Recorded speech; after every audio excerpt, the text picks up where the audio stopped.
खबर यह है कि बेलारूस के राष्ट्रपति जो हैं उन्होंने वैगनार सेना के प्रमुख से बातचीत की है और खबर यह भी आ रही है कि शायद वैगनार सेना जो है वो युद्ध रोकने को राजी भी हो जाए। ये एक बड़ी जानकारी निकल कर आ रही है। बेलारूस हमेशा दूसरे खेमे में रहा और फिलहाल बेलारूस राष्ट्रपति की मीडिया के हवाले से जो खबर आ रही है वो खबर काफी ज्यादा बड़ी हो जाती है।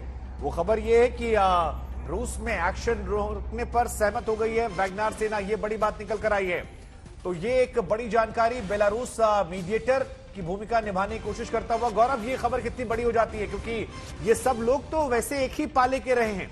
नाराजगी है, खफा है, दिल में अपनी अपनी शिकायतें होंगी, महत्वाकांक्षाएं होंगी, लेकिन इस महत्वाकांक्षाओं के बीच में जो ये खबर आती है कि बेलारूस ने बातचीत की है और रूस में एक्शन रोकने पर वो सहमत हो गए हैं। ये पुतिन के लिए कितना बड़ा राहत वाला क्षण हो सकता है अगर इसी खबर की पुष्टि हो जाती है और ये खबर अगला कदम उठाते हुए नजर आती है। देखिए, वैगनर फोर्सेस रूस के राष्ट्रपति व्लादिमीर पुतिन के बेहद करीबी समझे जाते हैं। तो कुछ एनालिस्ट और खासतौर पर पश्चिमी देशों के एनालिस्ट वो ये कह रहे हैं कि ये पूरा ऑर्केस्ट्रेटेड है, क्योंकि इनकी मंशा ये है कि रक्षा मंत्री शोइगु और जो मॉस्को लॉबी है उन्हें चुनाव से पहले कमजोर किया जाए। लेकिन ये केवल एक एनालिसिस है। आपने बिल्कुल सही कहा कि बेलारूस तो रूस के साथ खड़ा है, यानी राष्ट्रपति पुतिन के जो बिल्कुल करीबी मित्रों में से एक है, उसमें बेलारूस के राष्ट्रपति भी शामिल है। और अगर हम बात करें वैगनर फोर्सेस की, तो 2014 से जो यूक्रेन का ऑफेंसिव शुरू हुआ था, या फिर लिबिया में या फिर अफ्रीका के और भागों में जिस तरह से फोर्सेस का इस्तेमाल किया गया था, वहां वैगनर फोर्सेस की बहुत महत्वपूर्ण भूमिका रही है।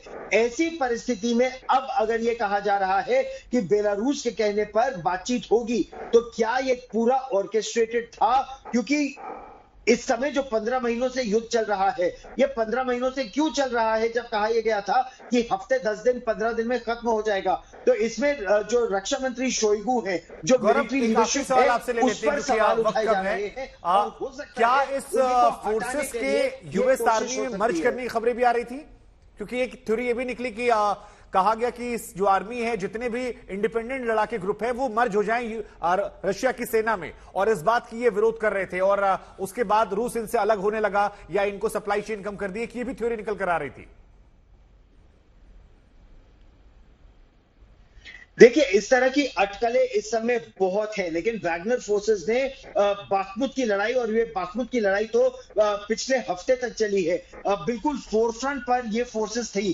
फिर जो ये काउंटर ऑफेंसिव की बात चल रही है, और शुभांकर, आप और मैं इसके बारे में चर्चा कर भी चुके हैं। जो स्प्रिंग ऑफेंसिव या समर ऑफेंसिव शुरू हुआ था, आप ये सोचिए कि यूक्रेन की सेना लगभग 2 ब्रिगेड 2 दिन में वाइप आउट हो गई थी। और ऐसी परिस्थिति में जो काउंटर ऑफेंसिव है, उसको बहुत बड़ा धक्का लगा था। तो ऐसे में जो वैगनर फोर्सेस है, वो ये चाहती थी कि उनको और रसद सामग्री दी जाए ताकि वो ज़ेपोरिज़िया के आगे पहुंच पाए।